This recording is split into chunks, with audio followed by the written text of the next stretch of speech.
Hello, logic students. Welcome to this week's lesson. We are going to skip a discussion of the Seneca quote and the Sorites argument for this chapter because I want to dive into the details for preparing for your debate and set you guys off on the right direction.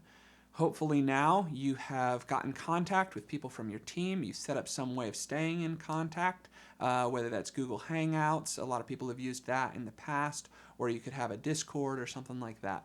You need some way of staying in contact and divvying out the work between you. These are pretty small teams, so it should be relatively easy to divvy out the work. Let's begin in prayer, and I'll dive right into it. Our Father, who art in heaven, hallowed be thy name. Thy kingdom come, thy will be done, on earth as it is in heaven. Give us this day our daily bread, and forgive us our trespasses, as we forgive those who trespass against us. And lead us not into temptation, but deliver us from evil. For thine is the kingdom, and the power, and the glory, forever and ever. Amen. Okay, so what I want to do is just give a quick overview of some classic arguments for and against the existence of God. I'm going to do a couple in a little bit more detail this week, and we'll do some more next week. But what I want you to do is actually go and research these arguments for yourself. And like I said, you're going to want to divvy out some of the arguments to some people in your team and figure out who's going to do what. Part of the assignment here is that you need to learn how to do research. So it's both the debate is supposed to teach you both how to express yourself, how to formulate an argument, how to think, how to respond to what other people have to say in their arguments. But it also has a research component. You guys need to be able to go online, use Google, look up some of these phrases, do a little bit of reading, put it together.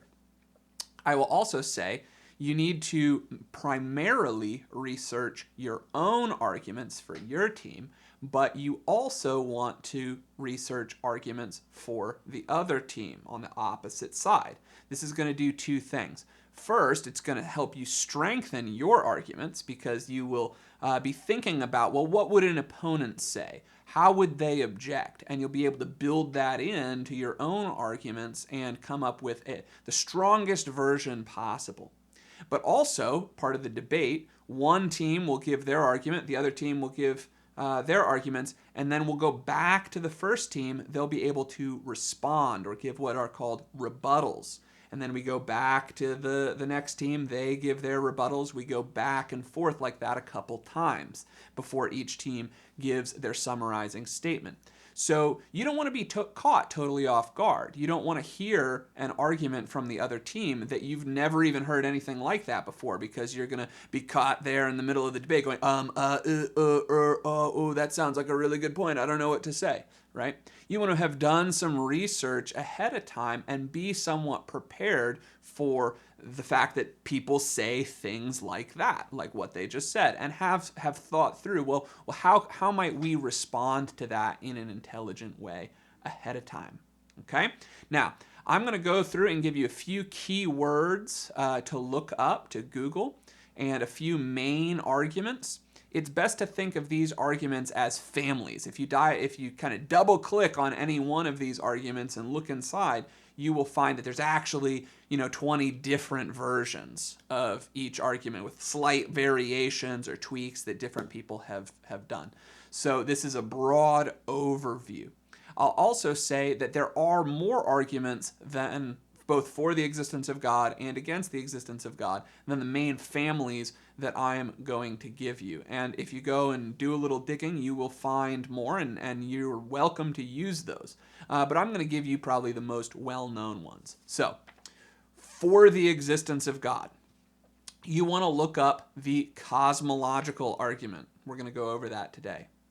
You want to look up the teleological argument. That's argument from, sometimes it's called the argument from design or purpose. Telos in Greek means purpose or goal. There's a special version of that argument that is very popular right now because it's based on contemporary physics called the fine-tuning argument. Some people abbreviate that as the FTA. You've got the ontological argument that was originally given by Anselm. A lot of people thought that that argument was kind of done away with, but it's recently been revived by a guy named Alvin Plantinga, and there is a modern modal version of the ontological argument that you want to look up, and I think is very powerful. Then you have a broad family called the moral arguments for the existence of God, arguments that are based on meaning or purpose, and that's the other one that I'm going to go over in a little bit more detail today.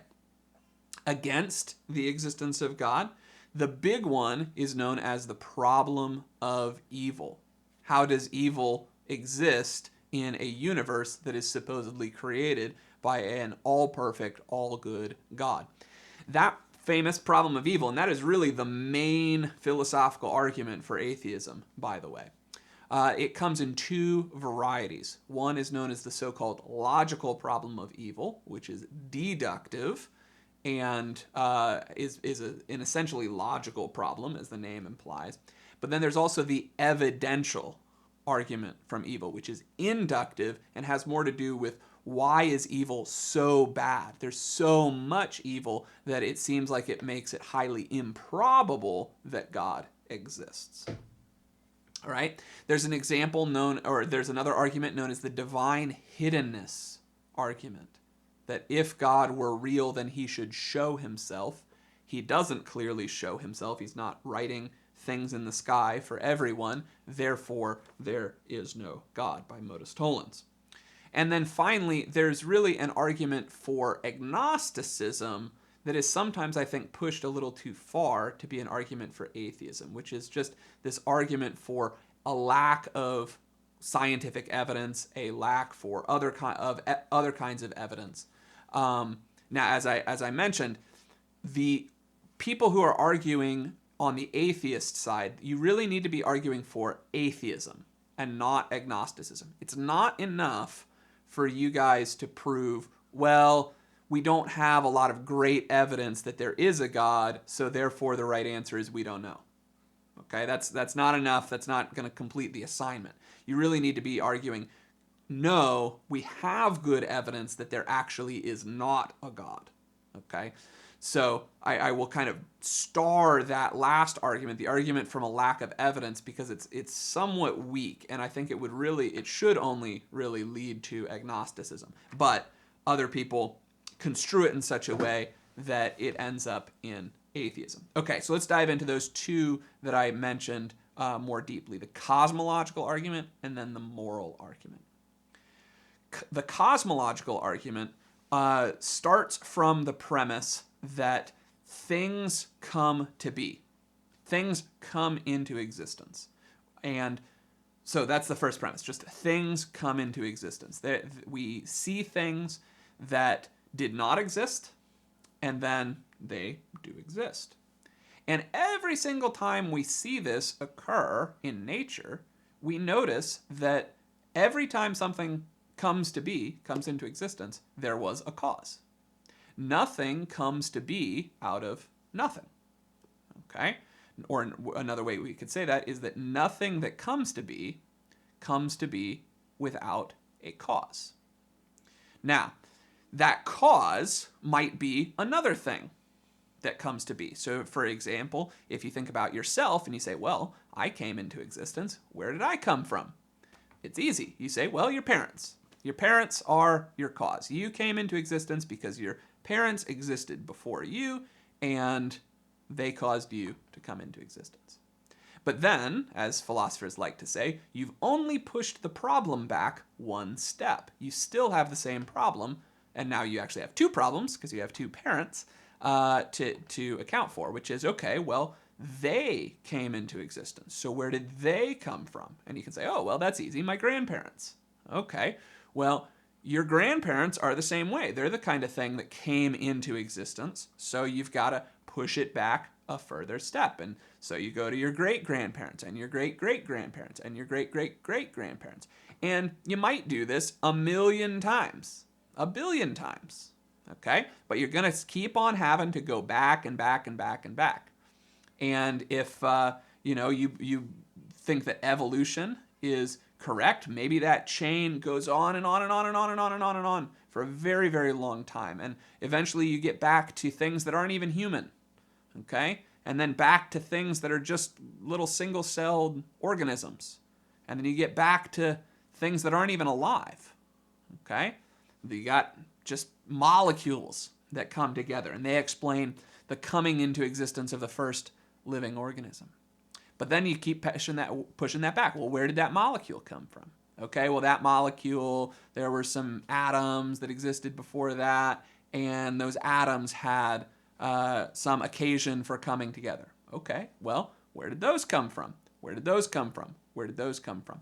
The point is that you can keep on asking that question. Where did that come from?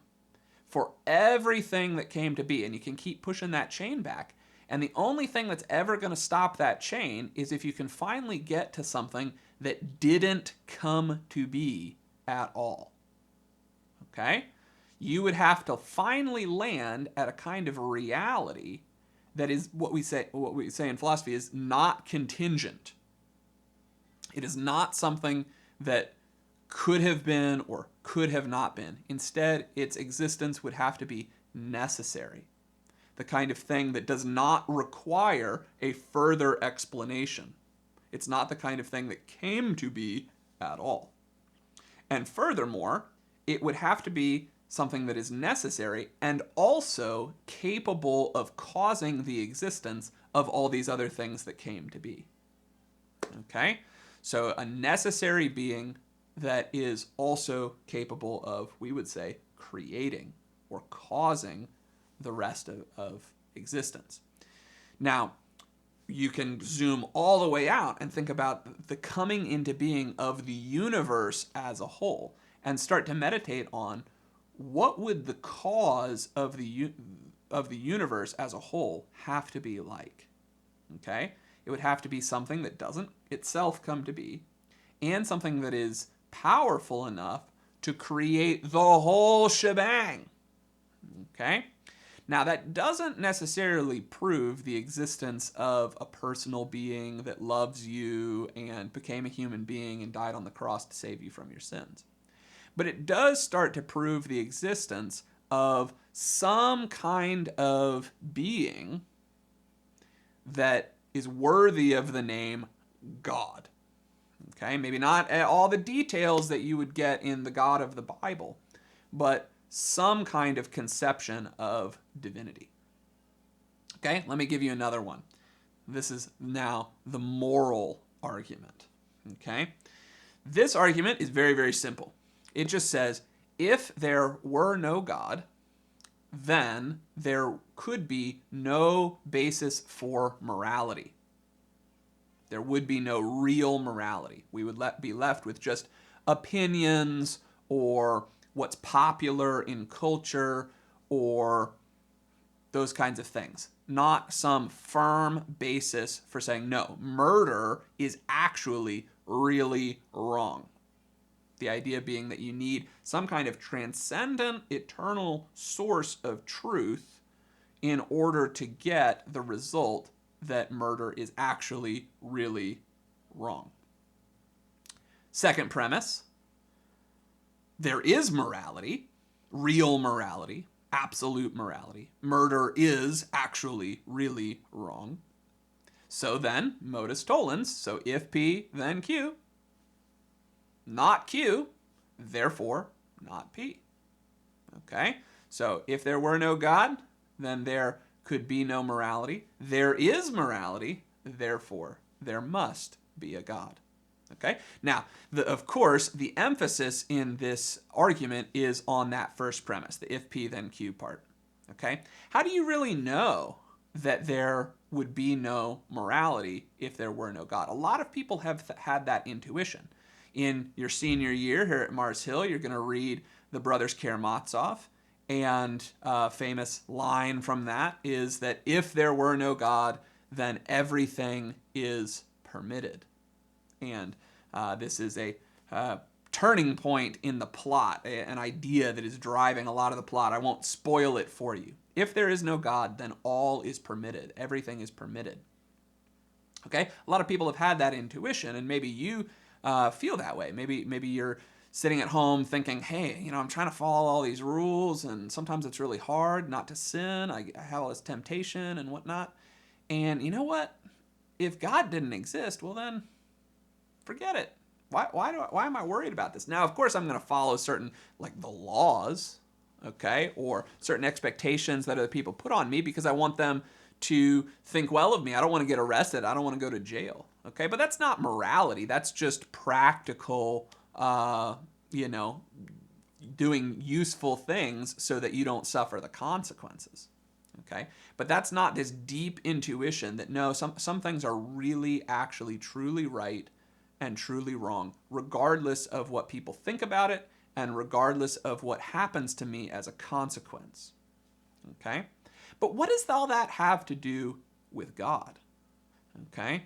Again, we have that intuition, but it's a little bit difficult to spell out. So that's a good point for you guys to go and do some research. I'm trying to leave actually a few holes in these arguments so that you guys actually go and do a little bit of research.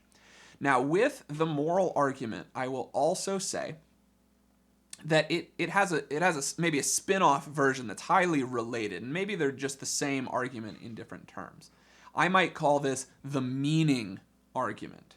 And you see this a lot now today. There's a lot of discussion out there about the so-called meaning crisis in the world today, which people are coming to the realization that secular scientific materialism, it doesn't really give them a sense of meaning in their life. This is a little bit different than the teleological argument, which we will cover next time. I'm not talking about an ultimate goal or an ultimate purpose for, all of existence.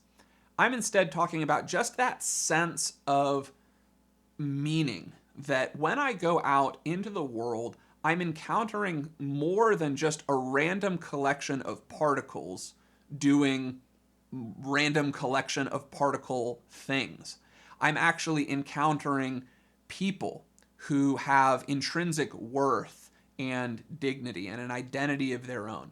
I am involved in a sense of story, that there is something to my life, that I'm part of a bigger scheme that has meaning, that has significance. It's worth something. And the intuition is, similarly, if there were no God, then there could be no ultimate meaning to our lives. Nevertheless, we have the intuition that there is an ultimate meaning to our lives, therefore there must be a God. Again, it takes that modus tollens form. If P, then Q, not Q, so therefore necessarily not P. Okay? So there you have it. I've given you a couple places to start. I've given you a list of things to search for on both teams. You got to divvy those out.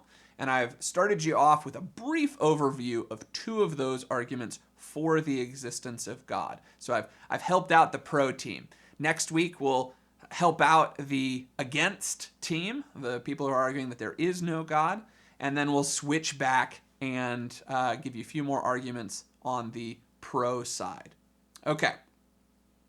See you guys next week.